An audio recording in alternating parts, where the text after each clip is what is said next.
So, welcome all of you again to this last session of our, you know, collective's search for teaching more effectively. And this is our eighth session. So, instead of having a specific topic, I would rather sum up what we have covered so far and then hope we can have a conversation about what we have learned and what our hopes and aspirations are for our students. So if you recall, we started with our first session was on what are the academic vocabularies and how to employ them, and then what is the general publication process for academic articles and in journals. And in that we discussed how to develop sort of an academic vocabulary, a specialized vocabulary, but then how to use it in a way that it doesn't impede the process of reading or understanding of any given audience who reads your article. Then we moved on to what are the different kinds of discourses. I primarily focused on the discussion of the discourse itself, and then we tried to figure out, how to define political discourses, rhetorical strategies used by people, but how to produce the kind of scholarship that is informed by discourse. And then another session was on the significance of reading for academic success, and it kind of introduced you to my experiential way of learning about theory and about literary studies, but how constantly reading on your subject is important. And then we went into the question of the research framework and how I find it problematic for humanities. But still, we discussed at least how to articulate a framework, how to develop a mode of thinking about your dissertations and longer topics. And then we came to the mechanical, or what I would call the technical aspects of teaching writing, right? So we did one webinar on the writing process itself, then one specific one on how to teach the writing of the research paper, and then our last session was on the course on literary analysis. How does it compare with the course on literary theory? How are they different? And how to train our students to perform any kind of literary analysis. So connected to all these was what we announced as today's topic, which was how to write a literary analysis paper. Briefly, and I'm hoping you have more questions as a cumulative meeting today. When you get to the literary analysis paper, you're assuming that your students have already taken the first year writing. So that means they've learned the methodologies of how to write a research paper, how to do basic research. In the literary analysis paper, you are asking them to produce a more focused work of writing, and that is they are applying all those skills and strategies into analyzing a piece of literature. And there will be additional skills required. They will need to know the vocabularies of literary studies. They would need to know what we discussed earlier, how the plot works, how the characters are developed, what's the difference between figurative language and literal language, what are different forms of writing, what are different genres of poetry. That knowledge they will not get from a normal writing composition course. That will be in your literary analysis course. But the paper will have the same structure, right? And pretty much the same process. They have to read the primary work. Then they have to go and do some research to find out what has been written about it, what have other people said about it, and then they will follow the same writing process, right? They will workshop amongst themselves, they will share their possible thesis statement with you, with their peers, and as they develop their thesis, then they will start researching the materials about the text that they are writing. And then they will follow the same process, right? They will write the first draft, the second draft. You can have workshops in which they read their papers to each other. They will maintain the same kind of research journal that they will submit. They will write the annotated bibliography, which they will submit to you for grading, but also for giving them ideas. And then they will workshop it with you and with their peers until they reach the final version as close as possible to a fully revised essay and turn it in. So the process method will still be applied. It will only just be a little specialized because it's now dealing with actual literary texts. And I have materials, a PowerPoint and a few other materials that were developed by Dr. Kaneen. And all these materials will be on one page on my website on postcolonial studies. And the link to that would be pretty simple. It's posted under all the edited videos that I've posted on YouTube, but it's going to be probably postcolonial.net/miscellaneous miscellaneous resources, and I'll post all the PDFs there which you can download and use for your classes. And that's pretty much all I have to say today. And then now my hope is, since this is our last session, that you have some observations or some questions that you would like to share. It's an international competition, so here is something that is in your advantage, and that is that you have access to your own culture and your own histories, your own literature. So that is always attractive to foreign universities and organizations.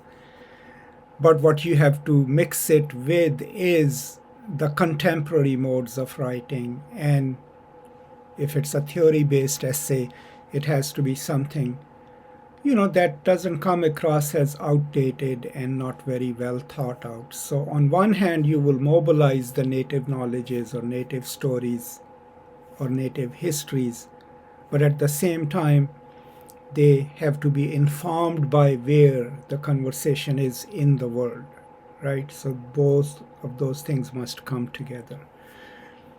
Most international organizations if it's creative writing, they like stories of hope, stories about the environment, stories about the possibilities of living together on this planet despite our differences.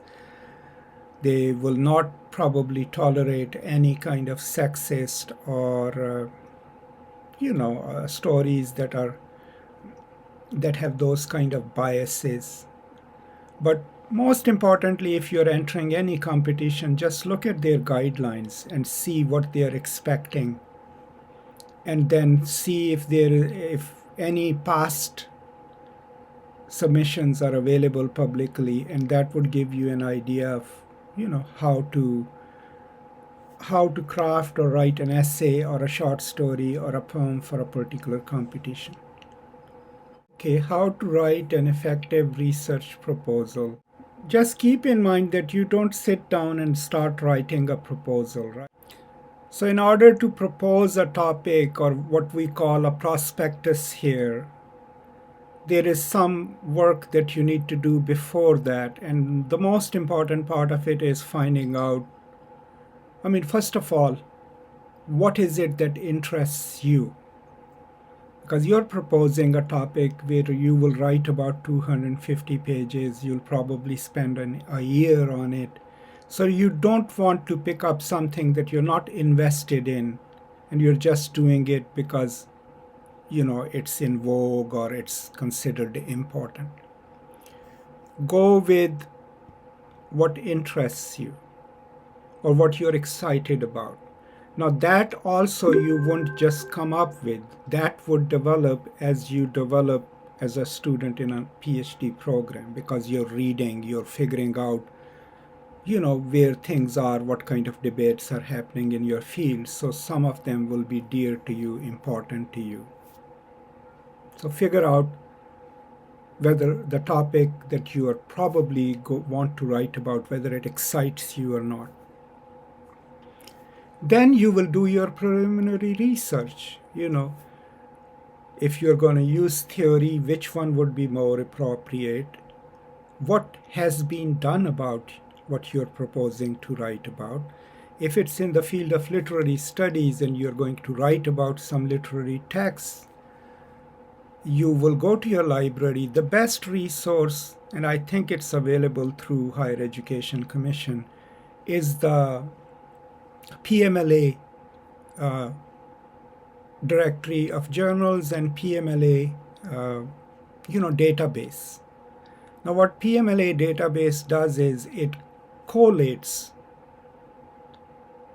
if not the full text articles, at least the abstracts of articles from all the participating journals in humanities and literary studies and linguistics. And you figure out what will be your search terms, you craft them, and then you start searching there and see what kind of essays are generated. And then you read through them, at least read through the abstracts, and then pick up 10, 15 that you think are relevant, read those carefully. That will give you a rough idea of where the discussion on your possible topic is. But it will also give you 10 or 15 sources to cite. After you have done this work, then you will go to devising what your research question is or what your thesis is going to be, and then you write your proposal or prospectus. Now, a proposal, if you're going to use literary theory, it's kind of like writing an introduction to your project, right? So you will start with, what is it that you are proposing to do? Which literary texts or others you will use, and what is your understanding of the theory that you'll be using and why you will be using that. And then in the end, why do you want to do it? What will it accomplish? And then at the end of your proposal will be a breakdown of your chapters. What will you be doing in chapter 1, chapter 2, chapter 3, and then a conclusion. So, and the system is different.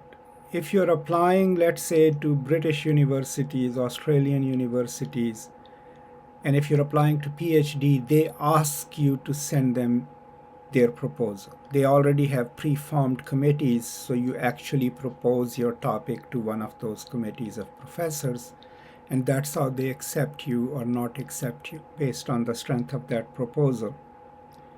In United States and Canada, we don't ask for a proposal. Our model is that the students come in with a general idea of what they want to study. So they just write a 700 to 800 word statement of purpose. This is what I would like to study. Then they go through their coursework, 33 hours, 36 hours of coursework. And it's after the coursework, when they are almost done, that they will then figure out, okay, this is what I want to study.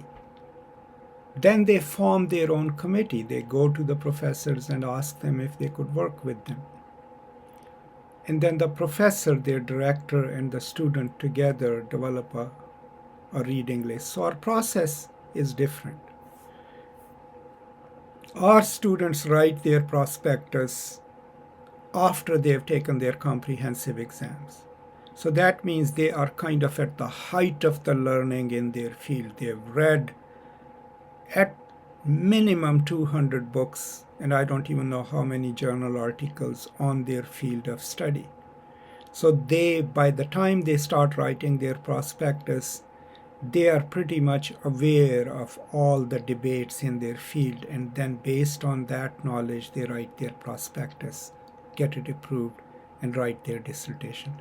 So the difference between the two methods is the first one already wants you to know what is it that you would like to work on, and then you enter a university as a research scholar with a clearly articulated plan, and you work with those faculty. The second is you enter a PhD program with a rough idea of what you would like to study, and then as you take your courses, you focus it more and more.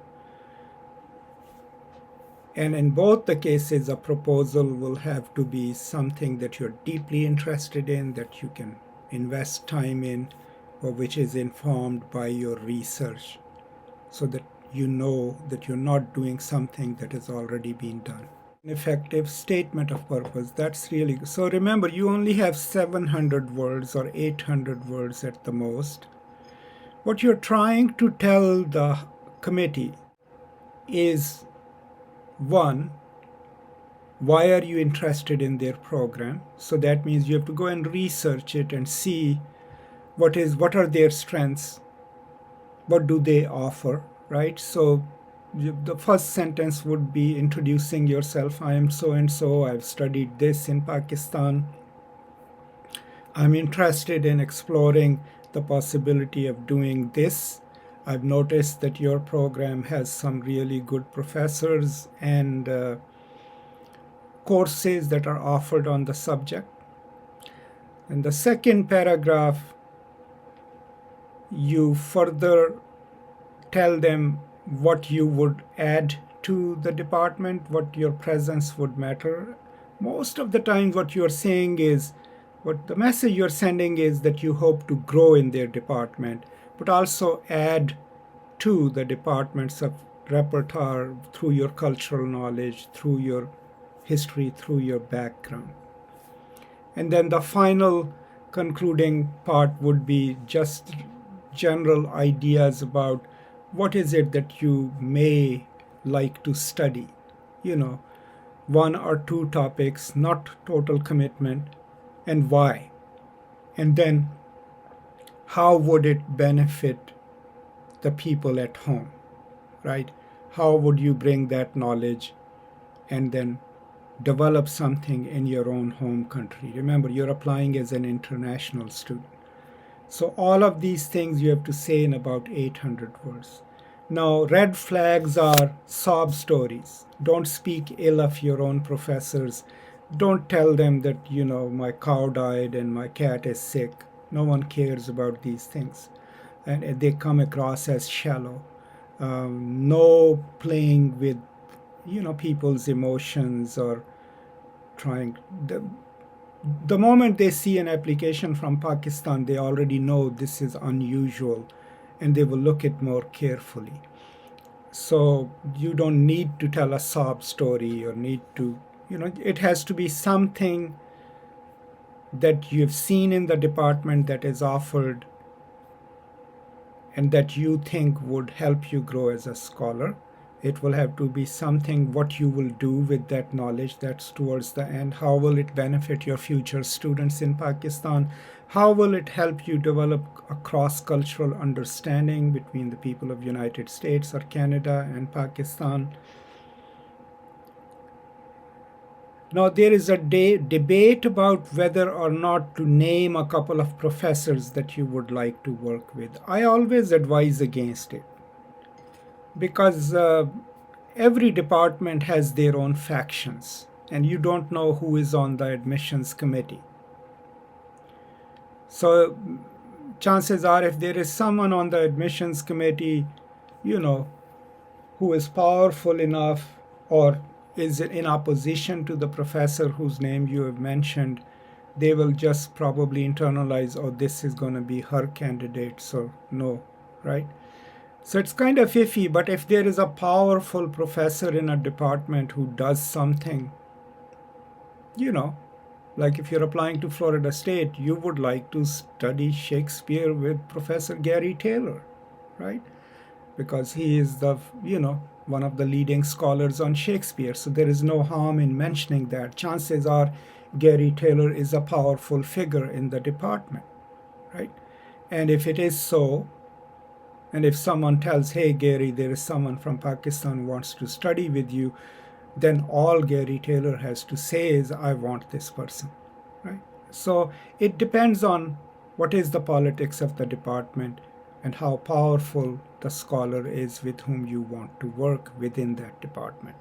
So I advise against it. If a thesis carries less number of references, will it not be considered an excellent research? Um, I don't think so. There is supposed to be a certain number of references. Um, I mean, obviously, you can't write a thesis using 3 articles and 2 books.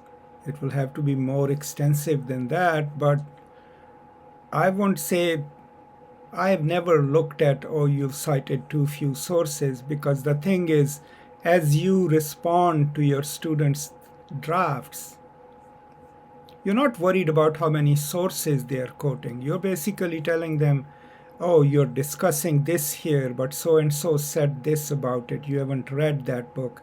Go read it and incorporate that discussion there. So, what you're telling them is, okay, you're using Edward Said, you're using Orientalism, but there is no mention here of Ijaz Ahmed's critique of Said.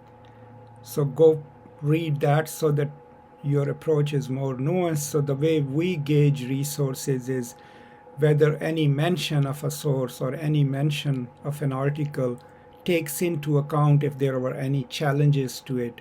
Has someone else said the same thing differently, built on it? So that way, what we are looking for is that no scholar or article is referred to or referenced without acknowledging any challenges to it or anything that came after that. And that would build in automatically a more extensive reference list. How to remain as researcher rather than preacher in research. Sometimes we do feel, well, I mean, that would depend on what is it that you want to accomplish with your research work, with your publications. Any research work always has an audience, and it has an ideological basis to your argument. And the better way of doing research is to offer your views with acknowledgement that there are different views to your views that already exist. You acknowledge them. What I have learned through my work is that you have to be very clear where you stand. So most of my work, even though it's cultural work, is informed by the theories of the left. I am, after all, at least philosophically speaking, a socialist. So I will never write an essay that tries to justify neoliberal capital or capitalism itself. I will write an essay which acknowledges that there is no outside to capital. But anytime I'm writing, my politics is part of what I'm writing. But to make it more effective, you offer your political stances, your way of looking at world as provisional and as not the final word or the only word. You leave room there for other people's points of view, especially those who might disagree with you, and you respectfully disagree with people. But by and large, you will develop, as we talked about, as you read more and more, as you practice more and more, you will develop a way of looking at the world. That way of looking at the world is your own human subjectivity, and that has to show in your writing. How you do it is more important, and I think it has to be done in a more subtle and careful way so that you can reach more people. What is the best way to teach literary or critical argumentation? I think we briefly talked about it. I am not very sanguine about for and against kind of arguments. I think they tend to be, you know, not very sophisticated. So when you teach an argumentative essay, you have to take into account what opposition to your point of view might be. But all you're focusing on is what you're trying to suggest through a literary text, what your opinion is, and why does it matter. And in that essay, then you will take into account what others have said. But you can offer it not as mine is better or here my point of view is different, but rather here is a different way of looking at the same thing. And the reason to look at the same thing differently is because looked from this perspective, we can extrapolate this from a novel. So for example, many years ago, I published an article on Sembin Osman's God's Bits of Wood, right? That's a French novel translated in English. It's about the Dakar strike of 1945. It's a realistic novel. A lot had been written about the novel, right? So instead of saying here, if you read it from my point of view, it is better, my argument was here are the people who have written about the novel. I am building on their argument. They have looked at the novel from this perspective, but I would take what they have said and then I will look at it from the point of view of the strike itself and how and why does it succeed and what would it take for a strike to succeed. So there was still a mention of people who had written about it previously, but there was a new way of looking at the novel. And then one aspect that I further added to it is how can the novel now teach us to develop these solidarities in the contemporary world, right? So there was an acknowledgement of what previous people had done. There was a slight gesture that maybe their work could be improved if we looked at the novel differently. So that's how you're structuring your argument. Now, I know this is the last session, but I'm hoping one thing has come across to you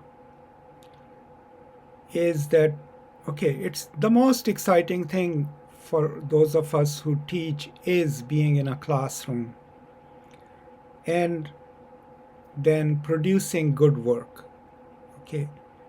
And we all do that within the constraints of the cultures and places where we live. We have to meet our obligations of life and everything. No one has the ideal conditions to produce their work.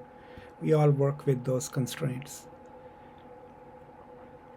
The important thing is to have, something to say, to develop a repertoire as a scholar, and to take those risks of trying to publish or trying to write an article or trying to say something about the world.